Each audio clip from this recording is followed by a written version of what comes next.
और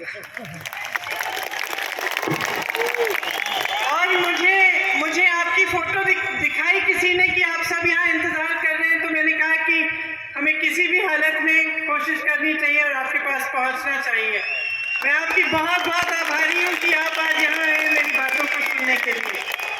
श्री भूपेश बघेल जी, श्री प्रीतम सिंह जी, श्री अजय बहादुर सिंह जी, श्री हर्षवर्धन सिंह चौहान जी, श्री विनय कुमार जी, श्री किरनेश जंग जी, श्री अजय सोलंकी जी, श्री आनंद परमार जी, श्री आशिक मोहम्मद जी, आप सबका, कांग्रेस के तमाम कार्यकर्तागण, नेतागण, आप सबका और भाइयों और बहनों आपका भी इस सभा में बहुत बहुत स्वागत।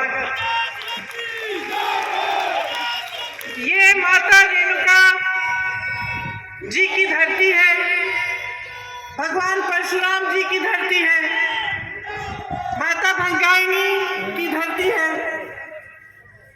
इस धरती से असत्य के खिलाफ सत्य की आवाज हमेशा उठी है।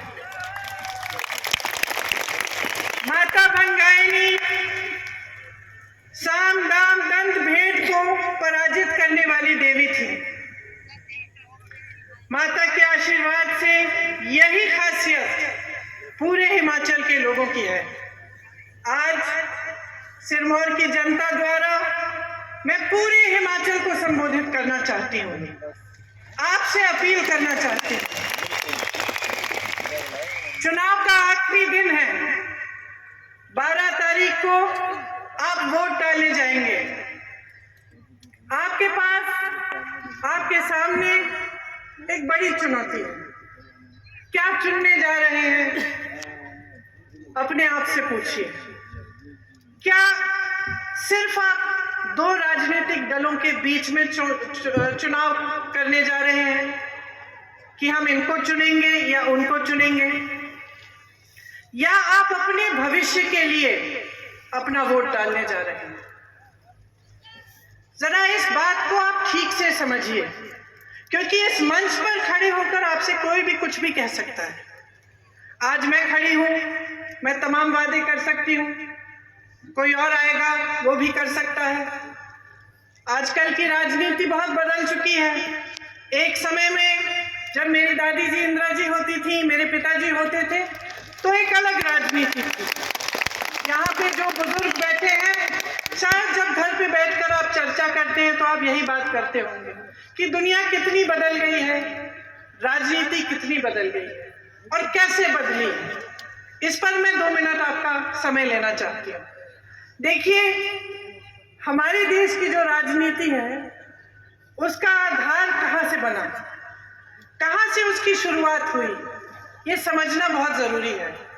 स्वतंत्रता संग्राम में जब महात्मा गांधी जी ने सत्य की बात की तो एक आध्यात्मिक आधार दिया इस देश की राजनीति को, और हमें गर्व होना चाहिए कि किसी और देश की राजनीति में इस तरह का आधार नहीं था। कोई ऐसा आंदोलन नहीं था उस समय जो सत्य के आधार पर लड़ा गया, अहिंसा के आधार पर लड़ा गया। वही हमारी राजनीति की नींव है। लेकिन आज क्या देखते हैं हम? आज हम देखते हैं कि पैसों का बोलबाला है, झूठ का बोलबाला है। आज आपके सामने खड़े होकर नेता कुछ भी बोल सकता है, कल उसकी अकाउंटेबिलिटी कुछ नहीं रही, उसकी जिम्मेदारी कुछ नहीं रही।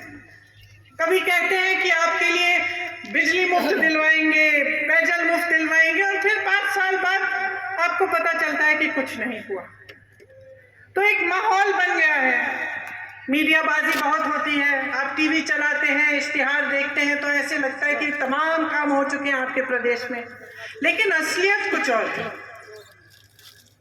तो आज आपके सामने खड़े हुए मैं आपसे ये आग्रह करना चाहती हूँ कि आप अपने अनुभव पर, अपनी परिस्थितियों के आधार पर अपना वोट दें, क्योंकि ये वोट आपका है।